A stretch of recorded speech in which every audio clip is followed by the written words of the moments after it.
Oh, my friend, how many times have you felt the need for someone else to grant you comfort?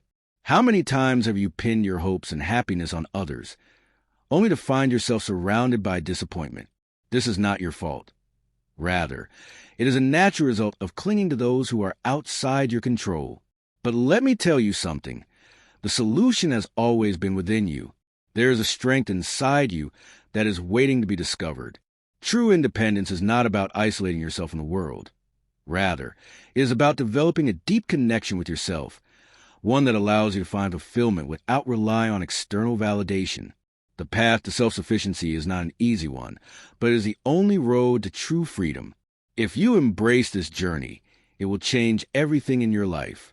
Imagine one day you enter an empty room, with no one there but yourself. No phone, no noise, nothing to distract you, just you and your thoughts. How would you feel? For many, this moment might seem like a punishment. The idea of being alone with oneself can be frightening. But let me tell you something. If you learn how to become the best companion to yourself, this moment will transform from fear into comfort and even into joy. You are the only person who will accompany yourself through every stage of life. Friends may come and go, your family may be around you, but in the end, the only constant is your existence with yourself. So, why spend your life running away from this existence? Stoicism teaches us to be self-sufficient, but it is not just about independence. It is about building an honest and real relationship with yourself. Ask yourself, when was the last time you truly spent time with yourself? Not while scrolling through your phone or watching TV, but in quiet moments, listening to your thoughts. When did you last reflect on what is happening inside you? When did you write about your fears and dreams? We often avoid these moments because we fear what we might find. But here lies the secret. If you face yourself courageously, you will discover a treasure within. Imagine sitting with yourself as you would with your closest friend, talking, thinking, questioning, and answering. This is not a luxury. It is a necessity. If you do not learn to be your best companion, you'll always seek that companionship in others, relying on their presence for comfort. But the truth is, no one can understand or support you as you can for yourself. Start with a small step. Dedicate a few minutes each day to sit in silence and ask yourself, how do I feel today? What do I want? What worries me? Over time, you'll find that this habit becomes a source of strength. You will realize that you no longer need to escape from yourself. Instead, you will seek to meet yourself daily. Marcus Aurelius put it beautifully. Look within, therein lies the fountain of good that never dries up. You already possess everything you need to be self-sufficient. You just need to give yourself a chance. Have you ever felt compelled to say yes, even when you wanted to say no? Perhaps out of fear of disappointing someone, or because you think declining will make you seem harsh or selfish. But let me tell you, this is what steals your freedom and, perhaps, even your self-respect. Saying yes to everything means you put others before yourself, allowing it to take over your time, energy, and even your values. Why do we fear saying no? The truth is, this fear often stems from our deep desire to be liked, to please others, even at the expense of our own well-being. But Stoicism teaches us an important truth. Those who truly respect you will not be upset when you set boundaries. In reality, when you say no, you are not rejecting the person. You are rejecting the situation. You are saying, I value my time and needs. This is not selfishness. This is self-respect. Seneca once said, we don't have much time, but we waste much of it. If you give your time to everyone and everything without discernment, you will find yourself losing control of your own life. I understand that saying no is not easy. When someone asks you for something, you may feel obligated to agree. But remember, every time you say yes to something you do not want, you are saying no to something else that may be more important, your comfort, your inner peace, or even greater opportunities that deserve your attention. Start small. Decline an invitation you do not feel like accepting, or postpone a request that is not urgent. Notice how you feel. At first, it may be uncomfortable, but over time, you will discover that no is one of the most powerful words you can use. It is not just a word of refusal. It is a declaration of your values and your boundaries. Let me ask you, Have you ever stopped to ask yourself, do I respect myself? It may seem like a simple question, but if you think deeply about it, the answer holds great weight. Self-respect is not just about words. It is about how you live your life, the decisions you make, and the way you allow others to treat you. It begins within you, with the recognition of your own worth, independent of others' opinions. Imagine possessing a precious treasure. You would protect it, ensuring only those who truly value it have access. Now, realize that this treasure is you. If you allow others to belittle you or ignore your needs just to please them, you are simply wasting this treasure. Marcus Aurelius said, "Do not undervalue yourself by comparing yourself to others. Each of us has our own unique worth." This is the essence of self-respect.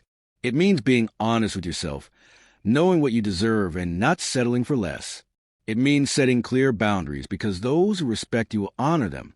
When you respect yourself, you begin making choices that align with your values and goals.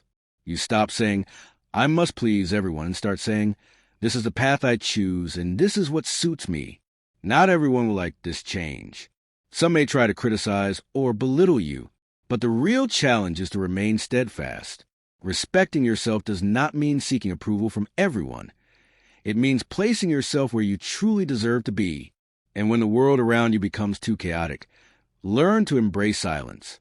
Silence is not weakness. It is strength. It allows you to retreat from the noise and return to yourself. It helps you think before reacting. Choose your words wisely and maintain control in difficult situations. Finally, let go of the idea that someone else will save you. You are your own hero. Stop looking for excuses and start taking responsibility for your life. The moment you realize that you do not need anyone to rescue you, you'll find a strength within you that you never knew existed. No one will save you the way you can save yourself. True power comes from within. Embrace it, and you will discover that you are more than enough. A true hero does not waste their energy complaining about the darkness. Instead, they light a candle. They do not dwell on what is wrong or lament the challenges before them, but take action to create change. It is in this ability to face difficulties with courage and determination that true heroism is found. To step into this role, one must first believe in their own capabilities.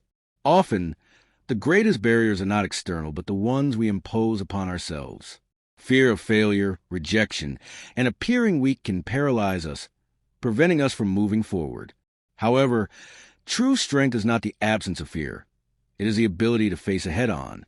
When fear is confronted, it becomes clear that it was never as powerful as it seemed, and in that realization, one discovers inner strength far greater than imagined.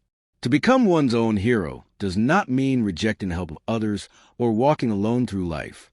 Rather, it is about knowing when to seek support and when to stand on one's own feet. It is about being the source of one's own strength and trusting in the ability to overcome challenges, even if there is no one else to lean on. When a person starts to see themselves as a hero of their own story, their entire life begins to transform. A sense of empowerment, freedom, and peace replaces a feeling of helplessness, because they are no longer waiting for someone else to grant them happiness or rescue them from hardship. They come to understand that everything they have been searching for has always been within them. The answers, the power, and the resilience are all there, waiting to be realized. Instead of seeking a hero outside of themselves, they become that hero. Many people long for freedom, yet few truly understand its depth. The word itself may seem simple, but its meaning is filled with complexity. Physical freedom is often taken for granted, but psychological freedom, the ability to think, choose, and act independently, requires deep understanding and effort. There is a common belief that freedom is a right that comes naturally, something that does not need to be earned or fought for. However, the truth that few acknowledge is that freedom is never free. It demands sacrifice, responsibility, and continuous effort. Choosing to be free means accepting complete accountability for one's own life, actions, and decisions. This can be daunting because with true freedom comes in excuses. There is no longer anyone else to blame, no external forces to shift in, responsibility onto. Everything becomes a result of one's own choices. And that realization is both empowering and challenging. Many people go through life as prisoners, not in the physical sense, but as captives of their own fears, bad habits, and the expectations imposed upon them by society. They live as though shackled, unable to move forward because the idea of breaking free seems overwhelming. Fear of failure, fear of judgment, and fear of the unknown keep them confined within invisible walls. However, Stoicism teaches a powerful lesson. Real freedom begins from within. It is not about possessing or controlling others, but about mastering oneself. Marcus Aurelius once said, "If you want freedom, then give up everything that controls you." These words serve as a reminder that true liberation comes from releasing things that hold power over one's thoughts and actions. Reflecting on this raises important questions. What currently holds control over your life? Is it the fear of how others perceive you? Is it destructive habits that continue despite knowing they are harmful? Or is it the constant need to meet the expectations of those around you? Freedom begins the moment these external influences are no longer given the power to dictate actions and emotions. But breaking free is not an easy task. It requires the courage to acknowledge what is holding you back, to admit, yes, there are things controlling me, and then to take deliberate steps toward liberation. True freedom is not about recklessly doing whatever one desires at any given moment. Ironically, real freedom is achieved through discipline. This may seem contradictory, but consider the difference between a person who blindly follows their impulses and another who exercises control over their desires. The one who is ruled by their urges is not free. They are enslaved by their own cravings, their habits, and their emotions. In contrast, the individual who cultivates discipline and makes conscious choices is the one who truly experiences freedom. Self-mastery allows a person to act with intention rather than being driven by fleeting impulses. Freedom, in its truest sense, is the ability to stand firm in the face of fear, to take responsibility for one's own life, and to break free from the chains of external control. It is not an easy path, but it is the only path to genuine empowerment. True strength and freedom are not given. They are earned through courage, self-awareness, and discipline. Choosing the path that truly suits you, even when it is a harder one, is an act of self-liberation. It is about breaking free from the chains that either you have placed on yourself or that the world around you has imposed. True freedom does not come as a gift from external sources. It is not something granted by circumstances, society, or even the people closest to you. Rather, it is a state you create with your own hands, through your choices, mindset, and determination. However, freedom comes at a cost. You must be ready to pay the price, whether that means enduring discomfort, letting go of attachments, or stepping into uncertainty. But once you experience what it means to live freely, you will come to realize that whatever you sacrificed was insignificant compared to what you gained.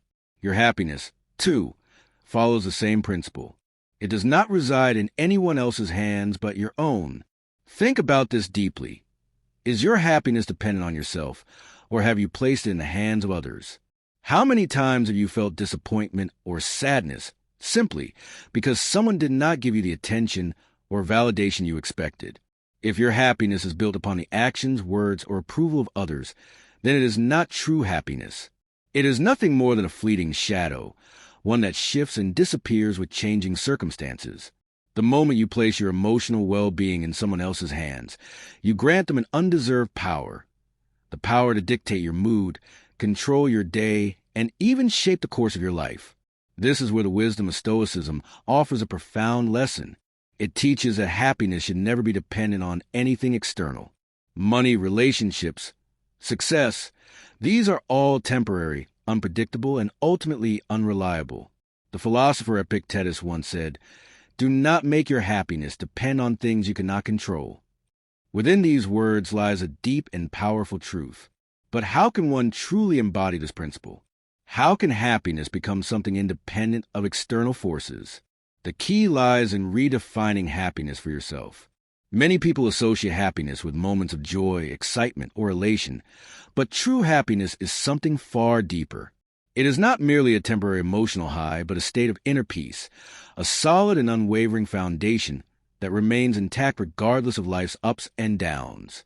It is the unshakable understanding that no matter what happens in the world around you, you will be okay. Cultivating the state of happiness requires practice, just as an athlete must train to strengthen their body. You must train your mind and spirit to remain steady in the face of adversity. The next time you encounter a difficult situation or someone tries to provoke you, pause for a moment and ask yourself, do I want to give this person or the situation the power to control my happiness? More often than not, the answer will be no.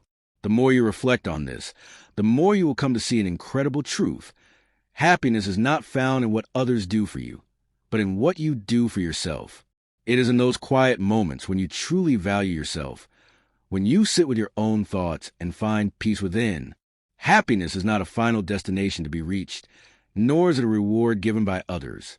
It is not something that exists outside of you, waiting to be discovered. Instead, it is a state of being that you create through your own decisions and your own way of viewing life. Once you understand that your happiness is in your own hands, you will experience a sense of freedom and peace that nothing and no one can take away from you. Stop searching for happiness in the external world, hoping to find it in circumstances, achievements, or other people. Instead, turn inward. Look within yourself, and you will find that happiness has been there all along, waiting for you. It was never in anyone else's hands but your own.